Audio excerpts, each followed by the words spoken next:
I watched in disbelief as she dropped the final brick on my land, smiling like she owned it.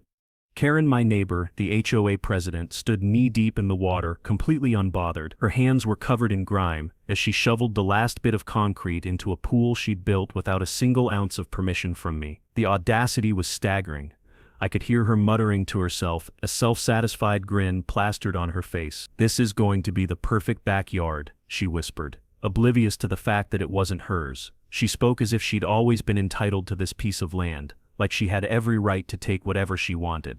What she didn't know was that I'd been quietly researching every inch of my property. I had the deed, the boundaries, the history. I knew more about this land than she ever could. And I had something she couldn't take, something that would tear down the little empire she was trying to build on my back. I'm not just the owner of this property, I'm a former military engineer and I know every loophole in property law. I've fought battles before, but this one would be different. This time, the stakes were personal. I stood there watching as Karen's smug smile slowly faded, her ignorance blissful for now. The camera zoomed in on her face, no clue of the storm that was about to hit her. What would you do if you found someone building on your land? Stay tuned to see how I fought back. This land wasn't just soil and stone, it was a legacy. My grandfather, a decorated war hero, fought in the Pacific during World War II, and this property was his sanctuary. After the war, he came back to this patch of earth and built his life around it. It wasn't much then, just a small farmhouse and a few acres, but it was ours. A place of peace after the chaos he'd endured. He poured everything he had into it, planting trees that would one day shelter our family, laying the foundation of a home that would stand through the years. I grew up hearing stories of him, how he fought for his country, how he struggled to adjust to civilian life, and how he found solace in the land that had seen him through the darkest days of his life. His values were rooted deep here: hard work, honor, and the belief that nothing worth having should be handed to you. You had to earn it, just like he did when he planted his first row of tomatoes after coming home. My father, then my uncle, and eventually me. We were all raised with the understanding that this land was more than just property.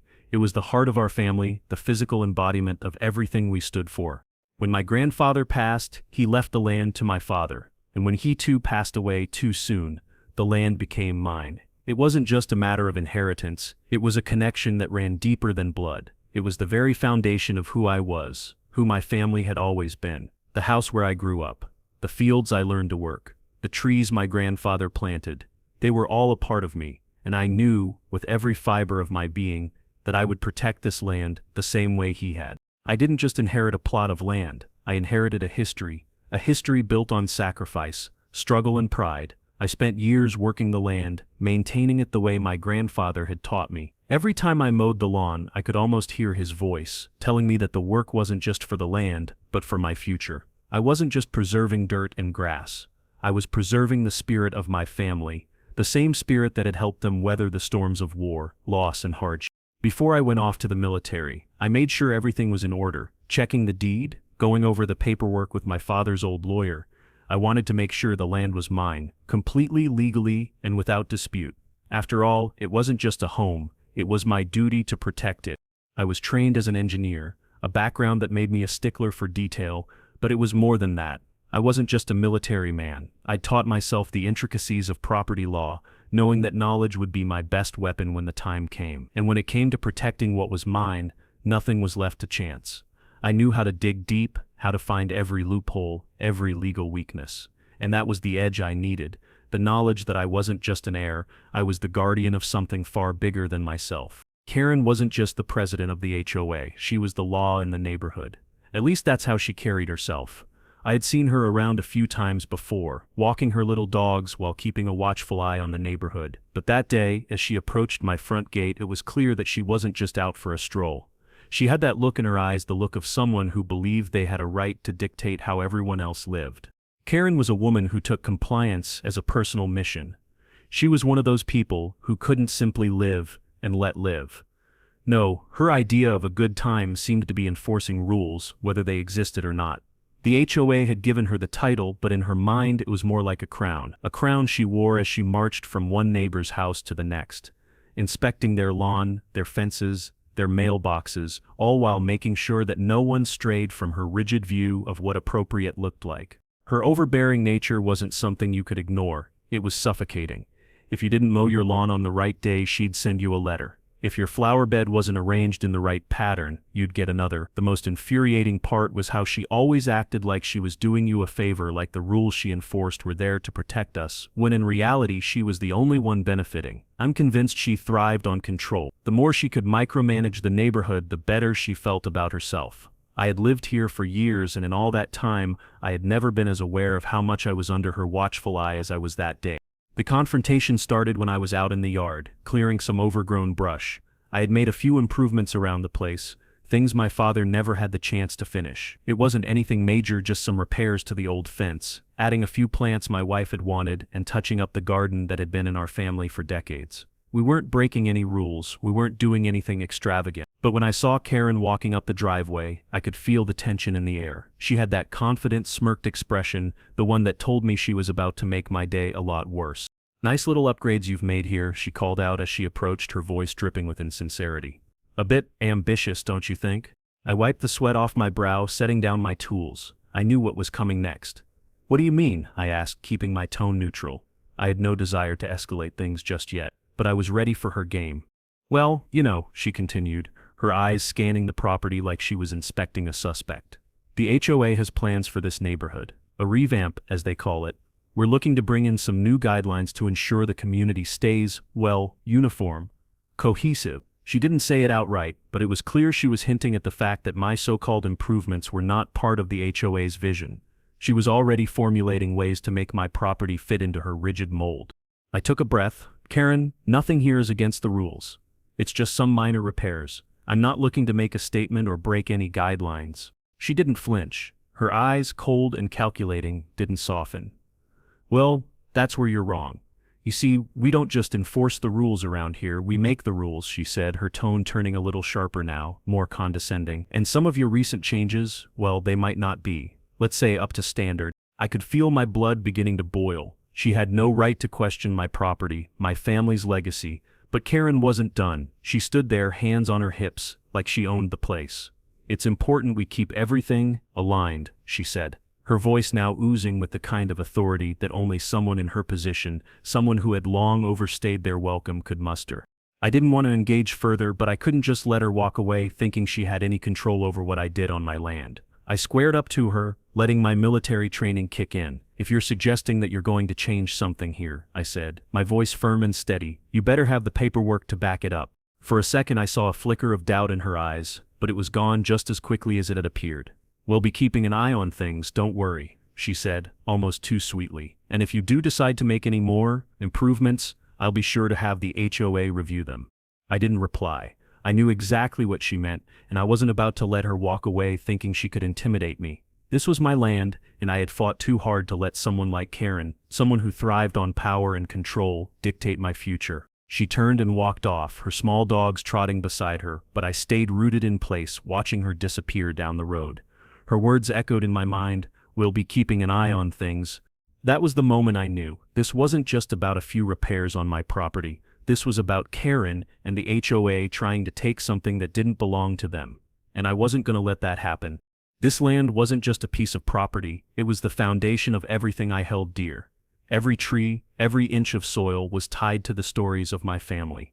My grandfather had poured his sweat and soul into it, building something from nothing. It wasn't the size that mattered, it was the meaning behind it. For him, this land was a sanctuary after the war, a place to heal and rebuild. And for me, it had always been the same. The land wasn't just where I lived, it was who I was. When I stood outside looking over the fields, I could almost feel the presence of my grandfather beside me. His footsteps had been imprinted into the earth, just like mine. This was where I had learned to work, to build, and to live. It was where I had built my own family, my wife, my children, where we all shared our hopes for the future. The idea of losing it or having it taken away felt like the loss of everything I had fought for. My livelihood was wrapped up in this place. I worked the land, I maintained it, and it provided for my family. The income from the crops, the small farm I'd worked for years, it all depended on this property. It was my foundation, my legacy, and the future I dreamed of for my children. When you're tied to the land in this way, it's more than just a business, it's survival. It's a daily reminder that everything you've built and everything you hope to pass on starts here, on this dirt, under these trees. It wasn't just about the immediate, it was about what came next, the generations that would walk these same fields, who would grow up with the same stories and values. My children, my grandchildren, they would be the ones to inherit this land, to continue what my grandfather had started. It wasn't a question of selling or letting go. This land was never meant to be sold. It was meant to be carried forward through each generation, a legacy of hard work, perseverance, and family. Karen and her HOA didn't understand that. To them, it was just a piece of land to be controlled, another property to manipulate. But to me it was home. It was everything, and I would fight for it with everything I had. The first letter came in the mail about 2 weeks after Karen's visit. It was a neatly typed letter from the HOA, nothing too suspicious at first glance. But as I read through it, the words twisted in my stomach. Non-compliance with community guidelines. It was a polite way of saying I'd done something wrong, but the letter didn't specify what exactly. I had no idea what they were talking about. My property had been in the family for generations, and nothing about it had ever changed in any major way. But there it was, clear as day. I was in violation, and they expected me to make immediate changes. The fines were next. One after another, they kept coming, each one more outrageous than the last. Failure to maintain the lawn properly, unapproved construction in the backyard. I stared at the papers, disbelief clouding my mind. I had been keeping my lawn trimmed, making sure the house was in good repair, and all the work I'd done was within legal boundaries. But Karen, the HOA president, had her sights set on me, and she wasn't backing down. Each fine came with a warning of escalating consequences. At first I thought it was a simple mistake. Maybe someone had misfiled something, or Karen had gone too far in her pursuit of perfection. But as the weeks passed, it became clear that this wasn't an accident. The HOA had backed her up. They didn't care that I was a longtime homeowner in good standing. All they cared about was their power and control, and Karen had found a way to use it against me. It wasn't just the letters and fines anymore. No, Karen had taken it to the next level. I started noticing unfamiliar cars parked outside my property, parked across the street, peering at my land as if I was under some kind of surveillance. It was subtle at first, but the pattern was unmistakable. Every time I stepped outside, I could feel eyes on me. It was like I was being watched, analyzed, my every move scrutinized. I confronted a neighbor about it one afternoon, a guy I had known for years, a man who used to wave at me whenever I mowed the lawn. He avoided eye contact, shifting uncomfortably on his feet. I don't know, man. It's just, well, there's been talk. Some of the others are saying your property is out of compliance, and the HOA wants to do a review of the neighborhood. They say it's all about keeping the value up, making sure everything is uniform. I could feel my blood pressure rising. Talk? Rumors? Since when did my property become the subject of a neighborhood review? I tried to keep calm, but the frustration bubbled to the surface. What's that supposed to mean? My land's fine. I've done everything by the book. He shrugged, hands raised, as if to say it wasn't his fight. I'm not saying anything's wrong. It's just what I heard. You know how Karen is? She's got all the backing of the HOA. It's tough to fight, man. That was the first time I truly realized how deep Karen's influence ran. She wasn't just targeting me anymore. She had turned my neighbors against me, feeding them false information, painting me as some sort of lawbreaker in the community. The whispers had started, and soon it seemed like everyone in the neighborhood was judging my every move. The next day, another letter arrived. This one wasn't about fines. It was a formal notice of a scheduled neighborhood review. Karen had pulled some strings, and now the HOA was planning a full investigation into my property. They weren't even hiding it anymore. The review was a formality, but the message was clear. Karen had convinced the HOA that my property was a problem, that I was the one disrupting the peace in the neighborhood, and it was time to make things right. The worst part was how she'd manipulated the situation. The HOA was fully behind her, supporting her every decision, pushing for compliance in a way that was bordering on harassment. Karen had made sure to make me look like the villain in the eyes of the neighbors. I could see the way they started to look at me like I was a troublemaker, a renegade breaking the community's rules. They didn't know the full story. They didn't know that I had been here first. They didn't know this land had been passed down for generations. All they saw was what Karen wanted them to see, a man breaking the rules, someone who didn't belong. And with each passing day it only got worse. The fines stacked higher, the letters piled up, and the feeling of being watched never left me. I couldn't step outside without someone's eyes on me.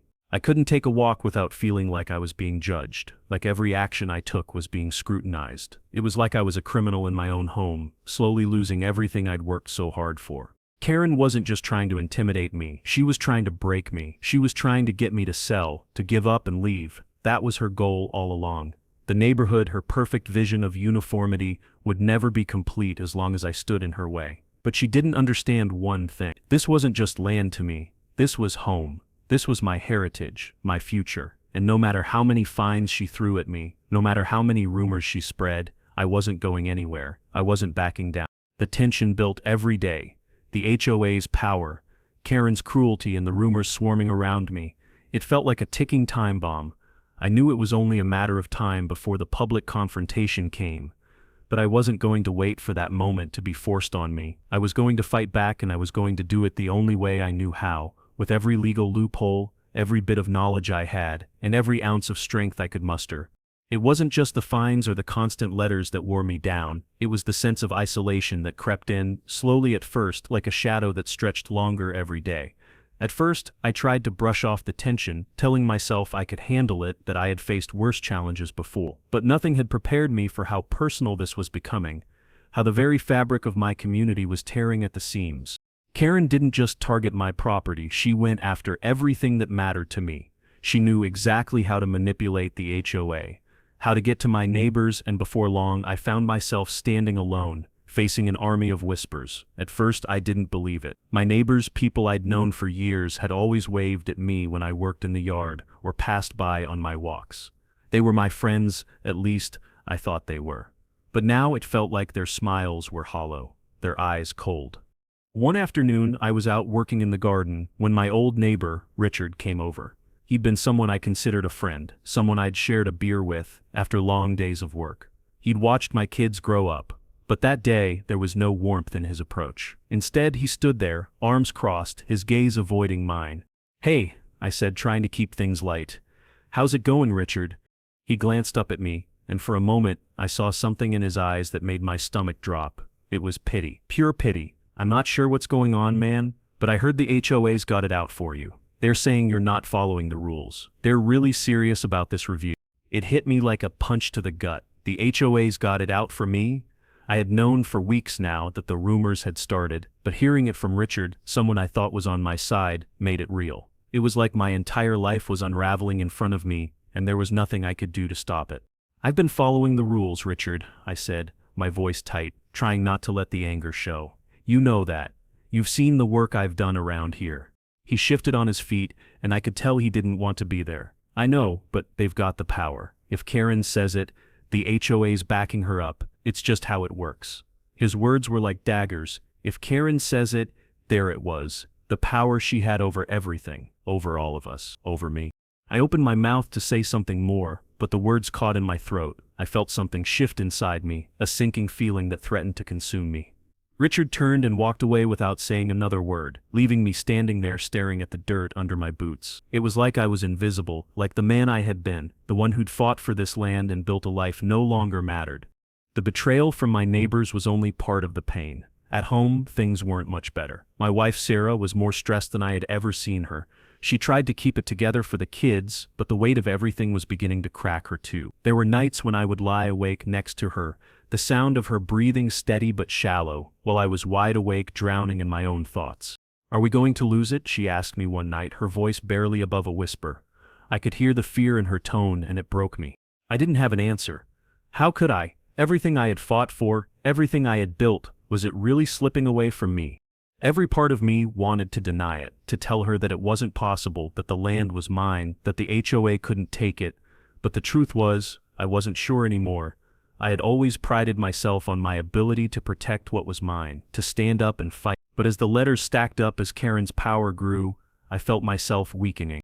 The stress began to chip away at my confidence. I spent more and more time inside, away from the world, retreating into the walls of my home, where the burden felt a little easier to carry, even though it never fully left. I started to question myself. Was I really fighting for something that was slipping through my fingers?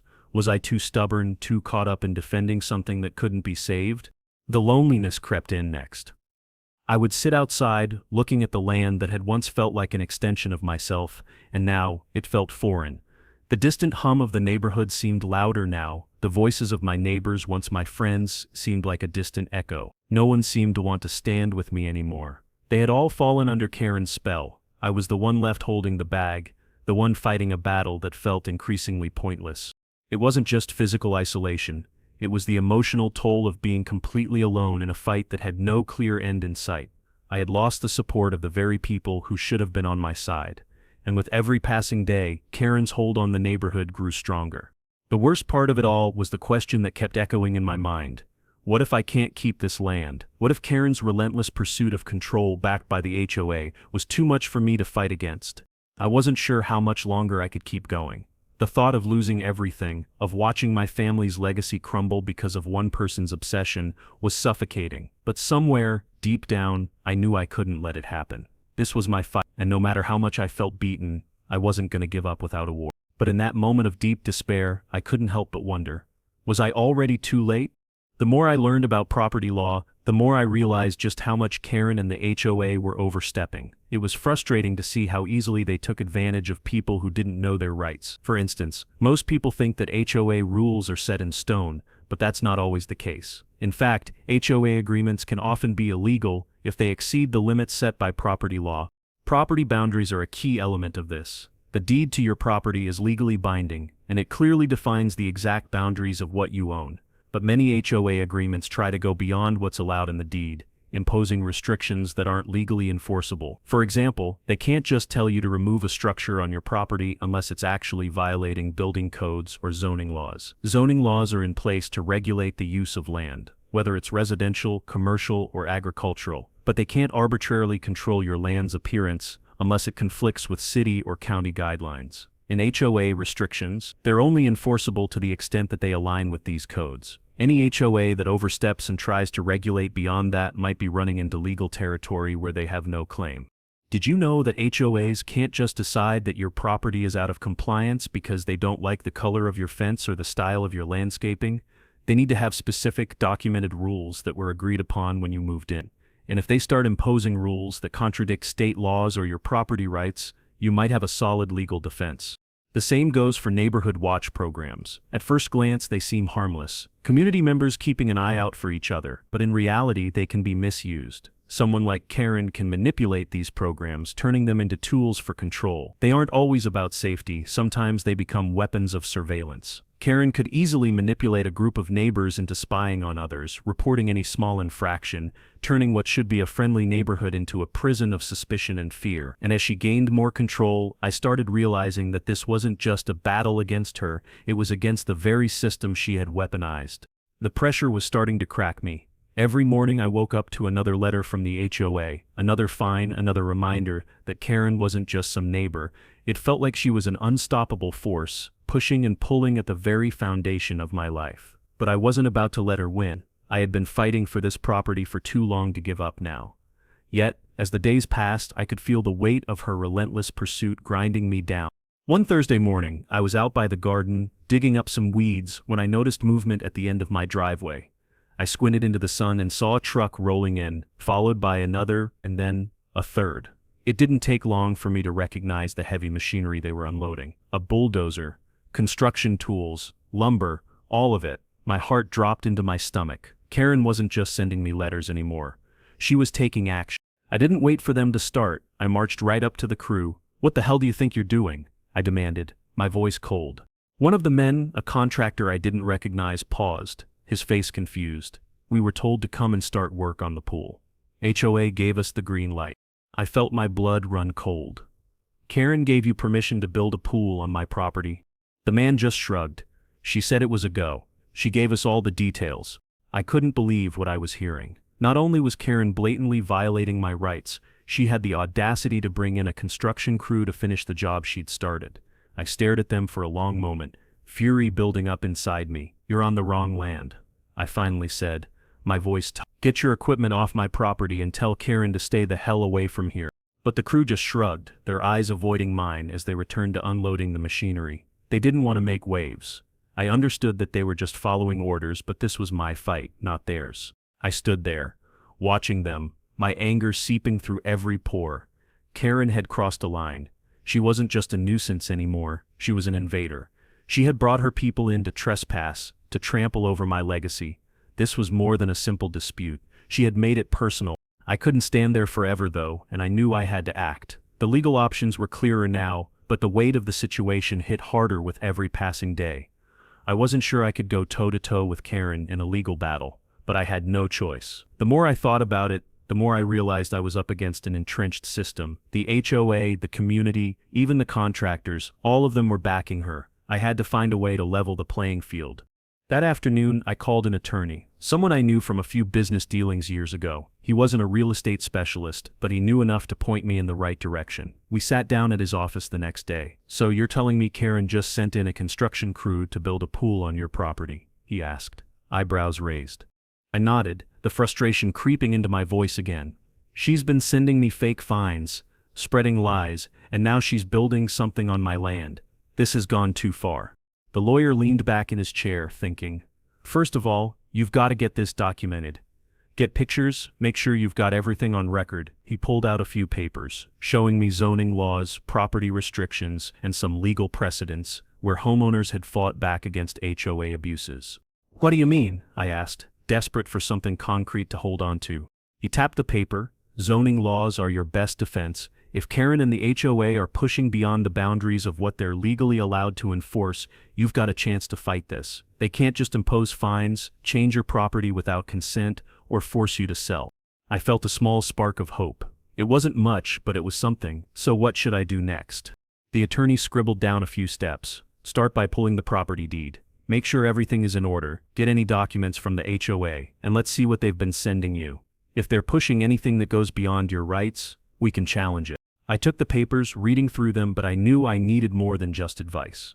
I had to go deeper. I needed to look at the HOA's structure, find where they might be vulnerable. After all, the power Karen had was rooted in their collective authority. If I could expose cracks in the system, it would all crumble. I spent the next few days buried in legal documents, zoning codes, and HOA regulations. I researched everything I could find, working late into the night. The deeper I dug, the more I realized just how much the HOA could get away with, and just how much they were overstepping. Karen had no real legal right to demand these changes. The more I read, the more confident I became. I wasn't just going to sit back and watch her ruin everything I had built. But even with all this new knowledge, the pressure was still mounting. Every time I stepped outside, I could feel the weight of the battle on my shoulders.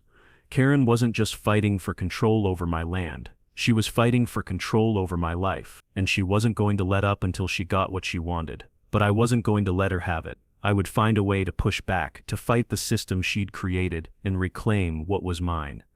I just needed the right leverage. I wasn't prepared for the moment when the world finally shifted. For days, I had been drowning in paperwork, searching for any shred of evidence that could help me stand against Karen and the HOA. But it wasn't until I was thumbing through the deed to my land that something caught my eye. It wasn't the kind of detail I'd been looking for at first, a discrepancy so small it was almost easy to overlook. But there it was, buried deep within the language of the deed.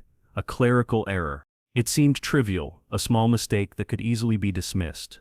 But as I looked closer, something started to form in my mind. The HOA had made an attempt to alter the deed, to change the property boundaries. It wasn't a blatant change. No one had filed to adjust the land. No one had made any official move. But when I compared my deed with the public property records, there was a clear discrepancy. The HOA had, without my knowledge or permission, re-recorded the boundaries to include the pool site as common property. They had quietly altered the records, as if they had a right to claim ownership over that portion of my land. I sat back, my mind racing. I knew that if I could prove they had done this, if I could expose their manipulation of the records, I could turn the entire situation around. The first thing I did was contact the county clerk's office. It took a few phone calls and some digging, but I finally managed to get my hands on the full set of public documents. I pulled up the amended deed from the HOA and compared it side by side with my original deed. The difference was undeniable. The land they had added in their records, where Karen was building the pool, was in fact mine. The HOA had no legal claim to it. They couldn't just rewrite the deed and assert ownership over what they didn't have. They had tried to slip this by me, hoping I wouldn't notice, but they had underestimated how far I'd go to protect my property. I wasn't just going to let Karen bully me into submission, I was going to use her own actions to destroy her. The realization was a rush of adrenaline. I had the weapon I needed. But it wasn't enough just to have the proof. I had to make sure it was airtight. That meant digging deeper. I spent the next several hours carefully reviewing the documents, cross-referencing the dates and times the amendments had been filed. That's when I found the loophole. Under HOA regulations, they were required to notify all property owners about any amendments to the land records, but they hadn't. There was no official notice sent to me, no formal request or public announcement that the boundaries had changed. This wasn't just a mistake, it was an outright violation of the law. They had overstepped in their efforts to claim part of my land, and they had done so illegally. I could feel the tide turning. Everything I had been through, all the harassment, all the pressure, was leading up to this moment. The frustration, the isolation, it all seemed worth it now. I had been under siege for so long that I had forgotten what it felt like to have control, but now, I had the upper hand. I knew the HOA had no idea I had uncovered their mistake, and it was time to turn the tables. I called my attorney the next day, my voice steady despite the excitement bubbling inside me. "I've got something," I said, "something big." I told him everything about the re-recorded deed, the missing notification, and the violation of the HOA's own rules. He was quiet for a moment, then let out a low whistle. "That's a hell of a find. If you can prove the HOA didn't follow the right procedures, we might have them cornered." He advised me to gather the evidence and schedule a meeting with him to prepare for a legal confrontation. It was clear that this could be the leverage I needed, the final piece to force Karen and the HOA to back down. But the battle wasn't over yet. I knew they wouldn't give up easily, and I had to be ready for whatever they threw my way. That night I sat in the quiet of my living room, papers spread out before me. The glow of the lamp cast long shadows across the walls. But I didn't feel the weight of the dark anymore. I felt something else. I had always thought of this land as my family's legacy, my responsibility to protect. But now, it was something more. It was my weapon in a war that had dragged on for far too long. I had the proof I needed, and now, it was time to use it. If Karen thought she could take my land, she had another thing coming. I wasn't just going to fight her. I was going to expose her. I was going to show her and the HOA just how far I was willing to go. And this time I was in control. The meeting was packed. The atmosphere was thick with tension as the members of the HOA sat at the long table at the front and neighbors filed in behind them, murmuring in hushed voices. It was the first time I'd ever attended one of these meetings, and the reason I was here was simple: to show Karen and the rest of the HOA that I wasn't going to back down. I had my documents ready, my weapon to expose their corruption, and I was about to use them. As soon as I walked in, Karen's eyes locked onto me. Her face tightened, and for a moment I could see the nervousness flicker behind her usual smug mask. But she quickly composed herself, straightening in her chair and giving me a tight smile that didn't reach her eye. I wasn't there to play games anymore. I wasn't there to beg or plead. I was there to take control of the situation and force them to listen to the truth. "Good evening, everyone," I said, my voice steady, as I made my way to the front of the room. "I'm James Parker, and I've come to address some serious issues regarding my property and the actions of this HOA." I let the words hang in the air, making sure everyone in the room was listening. I could feel the eyes of the room on me, and the buzz of curiosity rippled through the crowd. Karen's eyes narrowed, but she stayed silent, which only fueled my determination. "I've been dealing with harassment, fines, and baseless accusations for months now," I continued, holding up the stack of legal documents in my hand. "But what's worse is that the HOA, under Karen's leadership, has been trying to claim part of my property, and I'm not here to ask for permission. I'm here to set the record straight." I placed the papers down on the table in front of me and flipped through them slowly, making sure every eye was on me. The crowd had quieted, waiting for me to make my next move. I could see Karen fidgeting in her chair, her usual air of confidence slipping just a little. I cleared my throat, then began reading aloud from the deed. "This land was passed down to me by my grandfather. It's been in my family for generations, and according to public records, the land deed was unlawfully amended by the HOA to include a section that doesn't belong to them." I paused, letting the words settle in. I could see a few people shifting uncomfortably in their seats. "Now, I'm not just talking about some casual mistake," I continued, my voice gaining strength. "I'm talking about an outright attempt to manipulate public records. The HOA changed the property boundaries without notifying me, and they did so under the false premise that the land was common property." I glanced over at Karen, whose face had gone pale. She opened her mouth, probably to deny it, but I wasn't finished. I held up another document, the one outlining the violation of HOA procedure.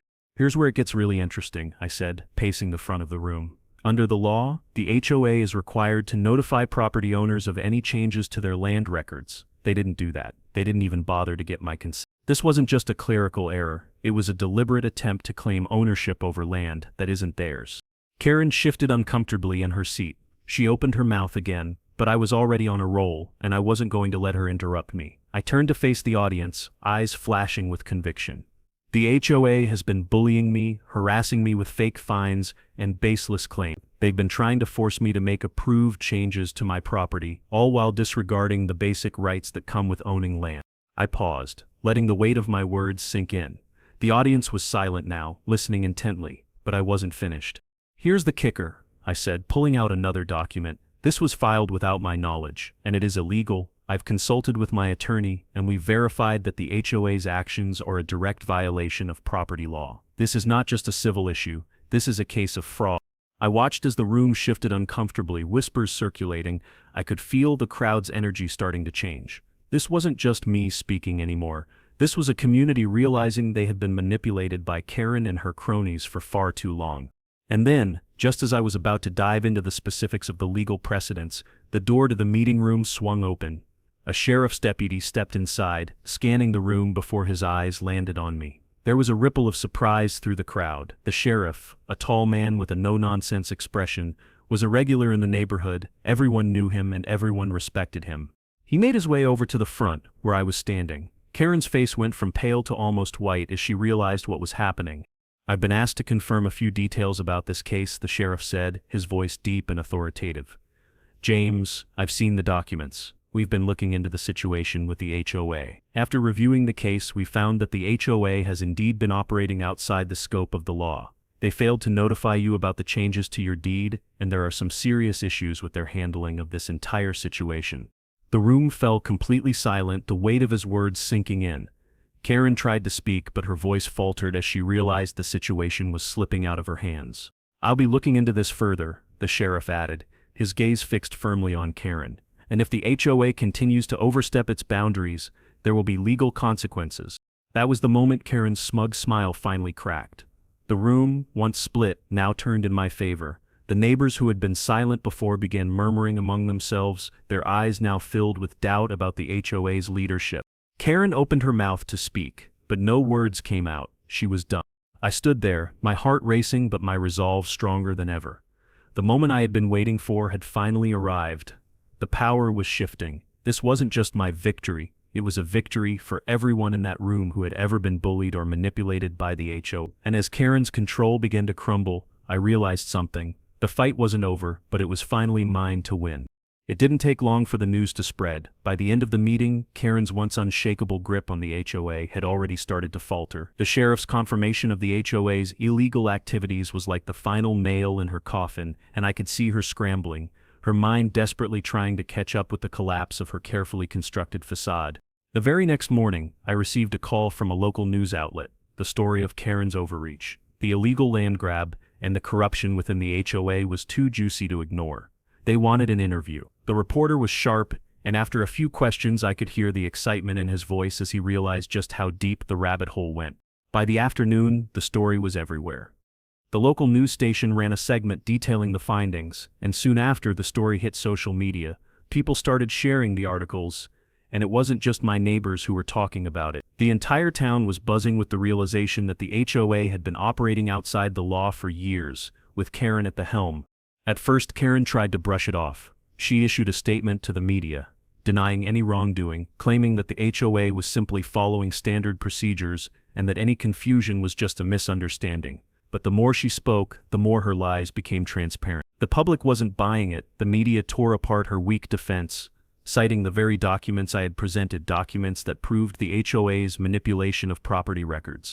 Neighbors who had once been in her pocket were starting to turn.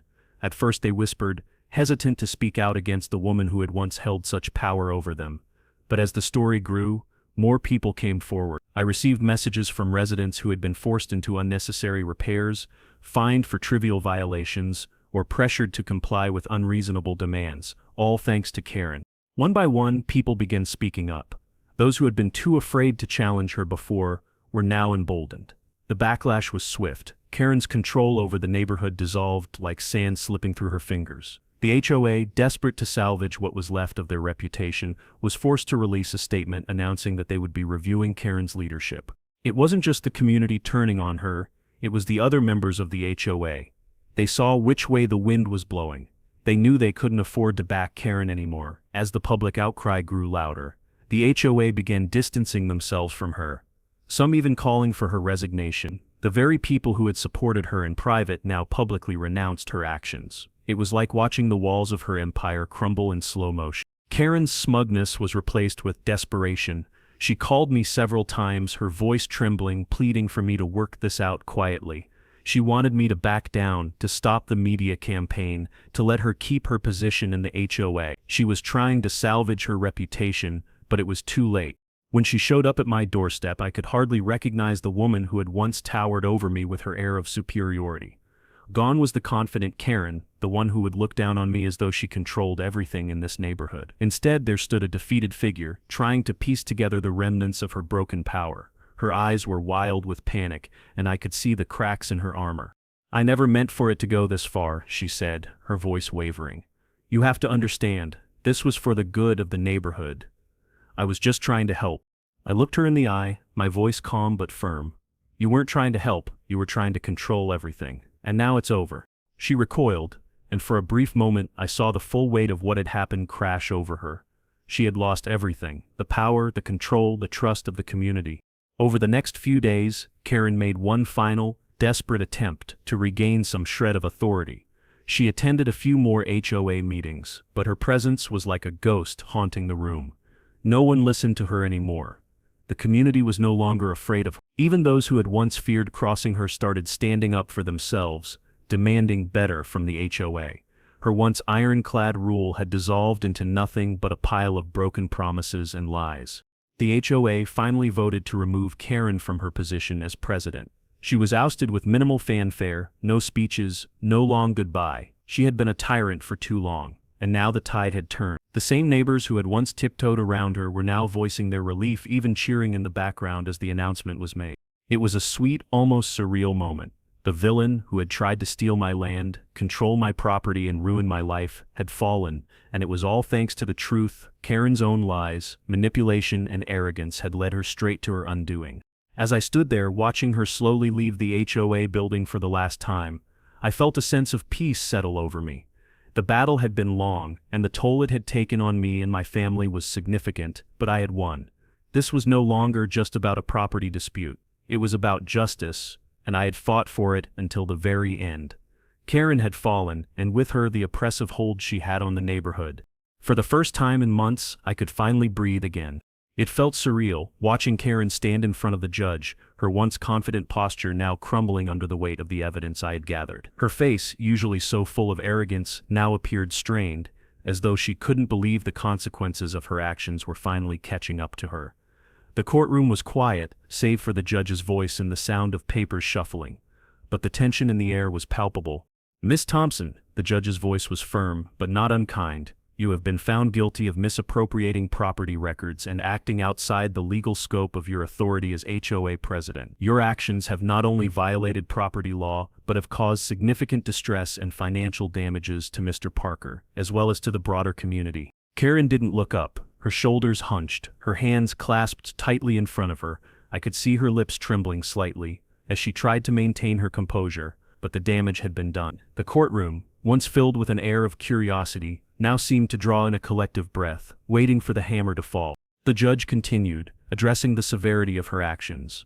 "As part of the penalty, you will be required to pay fines for your unlawful conduct, and the HOA will be held responsible for reimbursing Mr. Parker for damages incurred due to your personal overreach." At those words, I felt a quiet satisfaction settle within me. Karen wasn't going to walk away unscathed. This was the moment I had worked so hard for, and it wasn't just for me, it was for everyone she had hurt along the way. The judge went on to outline the specifics of the fines. Karen would be personally liable for a large sum, and the HOA as an organization would be forced to compensate me for the unlawful expenses I had incurred. The damage to my property, the fines I had been unjustly charged, the emotional distress, it would all be covered. The ruling was a resounding victory, not only for me but for every homeowner who had suffered under Karen's reign. But the real punch came when the judge made the final pronouncement. Karen was officially removed from her position as president of the HOA.